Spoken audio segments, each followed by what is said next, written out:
Now turn to Section 3. Section 3. In this section you will hear a discussion between a tutor, Dr. Lester, and two students, Greg and Alexandra, at the end of a talk about music. In the first part of the discussion, they are talking about some of the students' favourite instruments and favourite styles of music. Complete the table showing the students' opinions. Choose your answers from the box.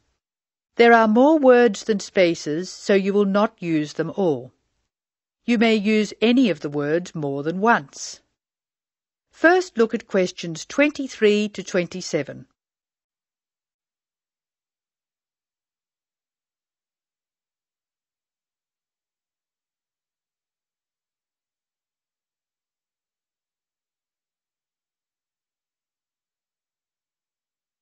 Now listen to the first part and answer questions 23 to 27.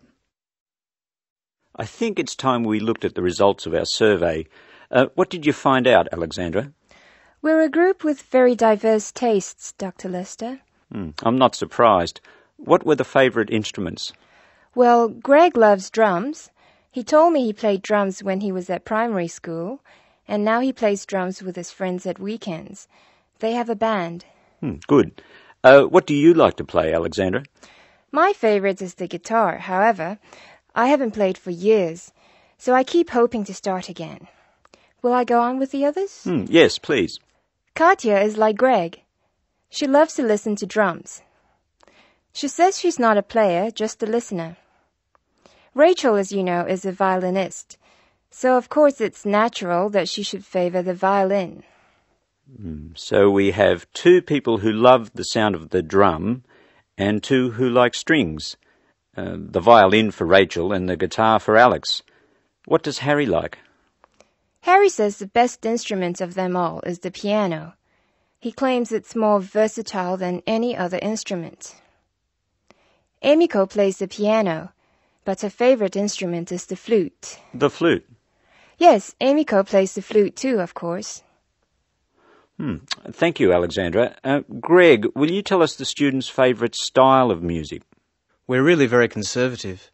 My favourite is classical music, and that's Alexandra's choice too.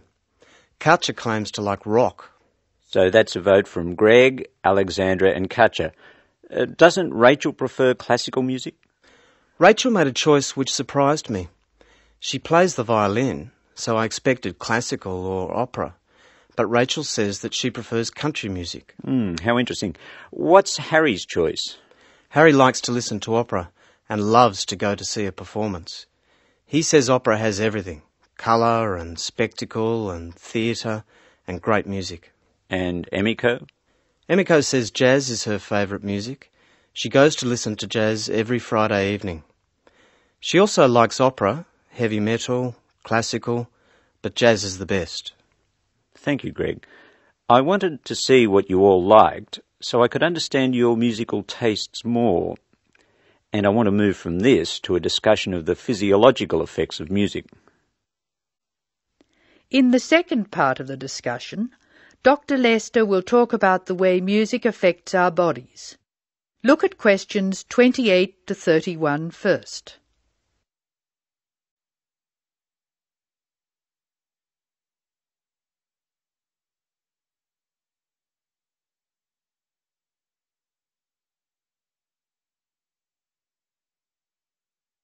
As you listen to the discussion, complete the sentences. For the purposes of this discussion, I'm going to divide music roughly into two types: music which stimulates us and music which calms us. It seems that music which stimulates us gives rise to actual changes in our bodies. We listen to exciting music and our hearts beat faster, our blood pressure rises, and our blood flows more quickly. In short, we're stimulated. Soothing music, however, has the opposite effect. We relax and let the world go by. Our heart beats more gently, our blood pressure drops, and we feel calm. Alexandra, can you think of things which help us to relax? Gentle rhythms? Yes, in part. The melodies which help us to relax are smooth-flowing and often have repeated rhythms. These rhythms are constant and dynamic, a little like the crash of the sea on the beach. Their very predictability is sedating, relaxing. By contrast, very loud, discordant music with unpredictable rhythms and structures excites and stimulates us. These two generalizations about the differences between music which stimulates and music which soothes are true as far as they go, but they are far from conclusive. We still have a lot of research to do to find out what, for instance, people of different cultures hear and feel when they listen to music. This department is taking part in a continuing study on the influence of culture on musical perception, and we'll talk about that more next week. That is the end of Section 3. You will now have some time to check your answers.